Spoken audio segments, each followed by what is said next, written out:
This all went down about an hour ago and my wife is still crying in our bathroom with the door locked. Backstory, we had our son, now 11 months old, while my wife is in residency. She took a few weeks off before giving birth, and then went back to work a few months after. While I transitioned my hours to part-time so that I could stay at home and raise our son, my mom moved in with us shortly after the birth in order to help out, which allows me to get in a few hours of work per day and also not get swamped with taking care of the baby / housework. She's quite old-fashioned and would definitely not prefer this arrangement with me being a stay-at-home dad. But she hasn't said anything to either of us and has been a great help. For anyone unfamiliar with medical residency, it is brutal. My wife has just over a year left. Sometimes she comes and goes for 1 to 3 days and our son is asleep the whole time she's home, which has been happening more as his sleep schedule shifted to sleeping through the night. My mom and I make sure that when she's home and the baby is awake, my wife gets him 100%. I know it's been hard on her, but unfortunately it's just going to be this way for another year. The first big milestone she missed was him rolling over. When she got home, my mom pulled her over to the baby all excited. I thought she was going to tell her, but instead she says, "Julie, you came home right on time. He's been moving about as if he's going to roll over." They both stood there encouraging him, and right on cue he rolls. My wife was elated. She was so worried and guilty about not being there, and she took it as proof that she can still be a present mother while working. So we continued. I send texts over little things she misses through the day so that it's not completely unbelievable. But my wife has been present for every single big milestone. He coincidentally started crawling with her right there. His first words were in front of her, and he began standing, cruising, and walking when she happened to be home. The walking one was difficult. There was a tough 7-day stretch where she just wasn't home during the daytime when he was awake. And his walking went from teetering to walking a couple steps pretty confidently in that time. We put little beanbags in one of his pants pockets so he'd be wobbly and unbalanced, and it looked believable, since he fell after the first step like he was doing a week ago. Yes, it was mean to our poor son, but my wife's face was worth it. Today it all unraveled. So far he can just say mama, dada, and nana. Yesterday he started saying, "Bye, bye." My wife has today off and has been home all morning.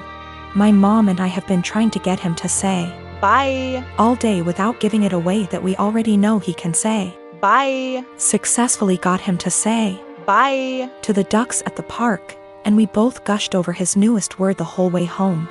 My wife was using my phone to take pictures of him and began showing my mom at home while telling her about his newest word acquisition. She was swiping through my gallery and saw a video from yesterday and goes, "Oh, you never sent me this one." It was literally like a slow motion film happening in front of my eyes. I had taken the video of him yesterday waving, "Bye, bye." My wife isn't stupid, she figured the whole ruse out pretty much instantly. I've never seen her look so upset and heartbroken before. I couldn't say or do anything to comfort her. Now she's locked herself in the bathroom crying and won't come out. I am married to my wonderful wife Melody, and she is currently pregnant with our first child together. I have a 6-year-old daughter Tina, whose mother I split 50/50 custody with. So I know for the most part what Melody needs in order to feel supported while she carries our child. I have been spending lots of time making sure she's comfortable and taking on more of the load at home so she's not doing too much. This is her first child after all, and it's obviously a lot for her physically and emotionally. My mother and Melody don't get along too well. Mom didn't like my ex either. We broke up because we were headed on different paths, not because of my mother, and there's no bad blood. So I think she just doesn't like her because she's dating me for whatever reason. It's weird. She's very nitpicky about Melody, how much she does around the house, how emotional she is.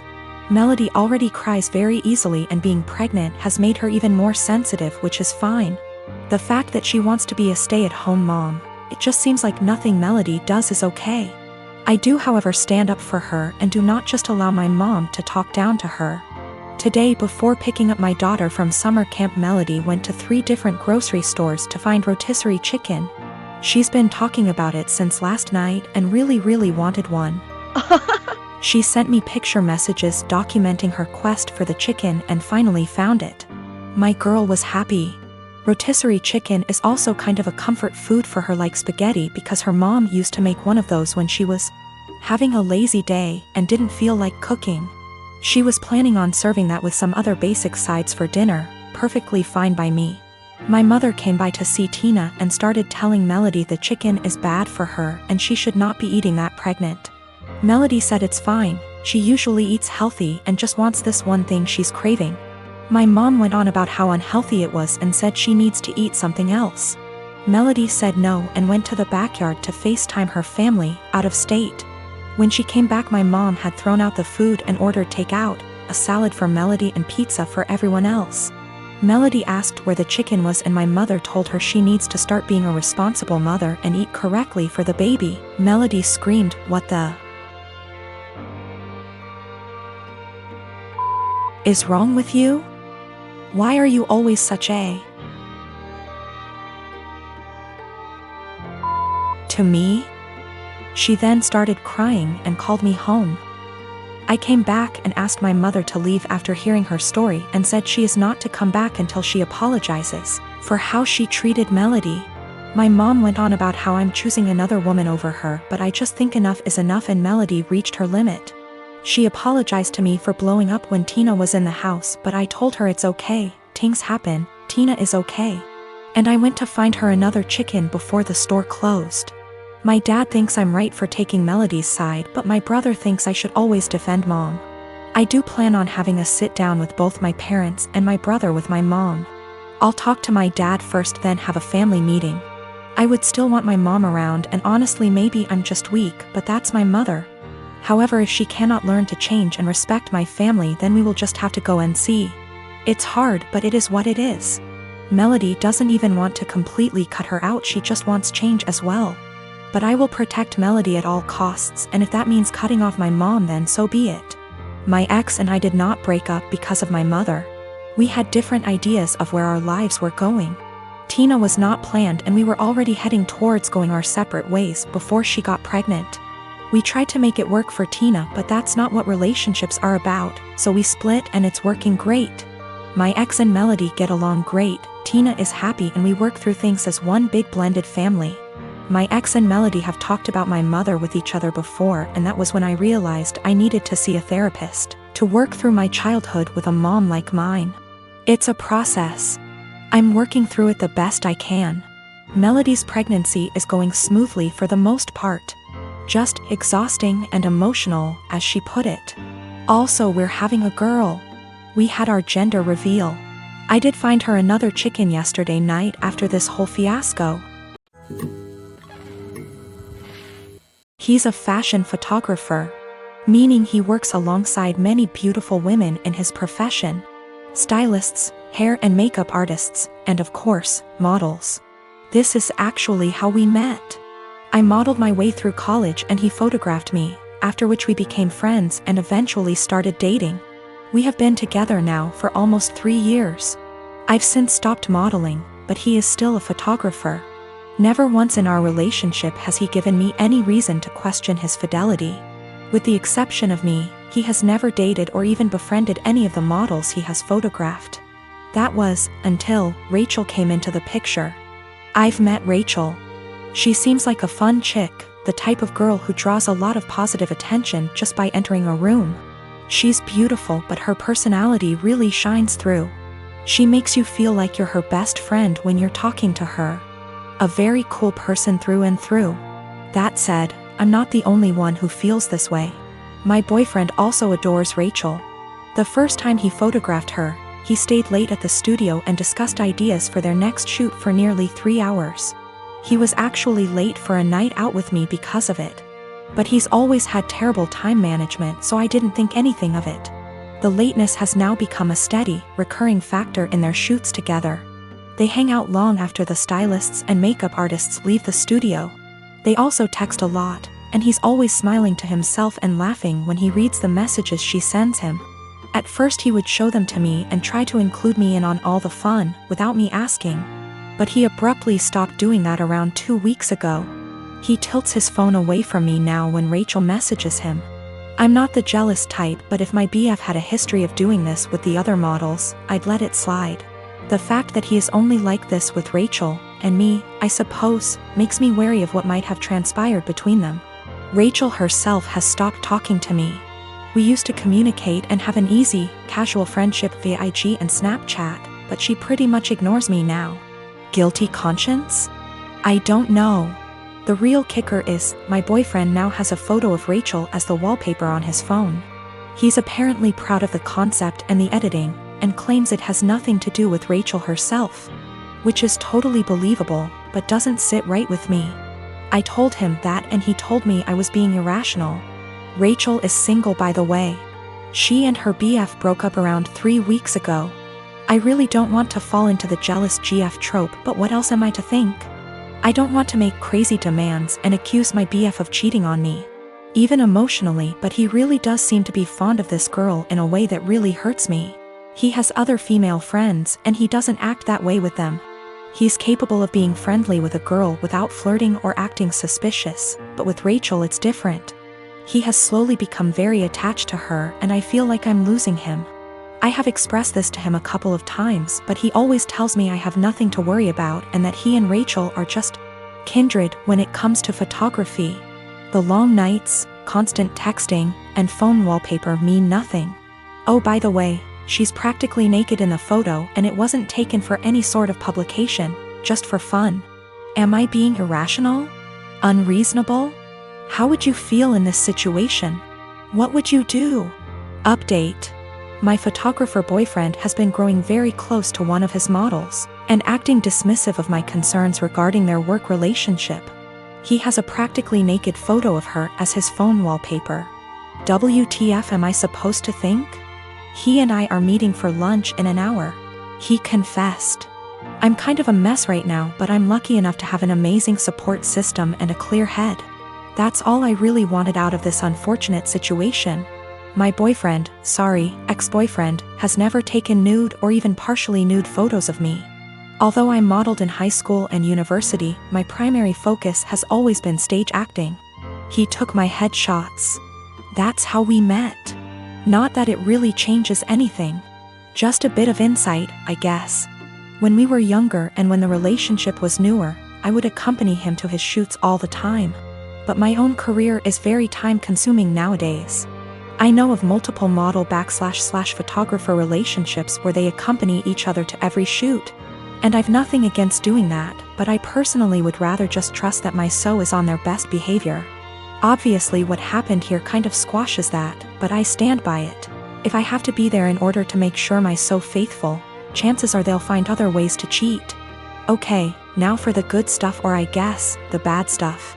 I met him for lunch Friday afternoon.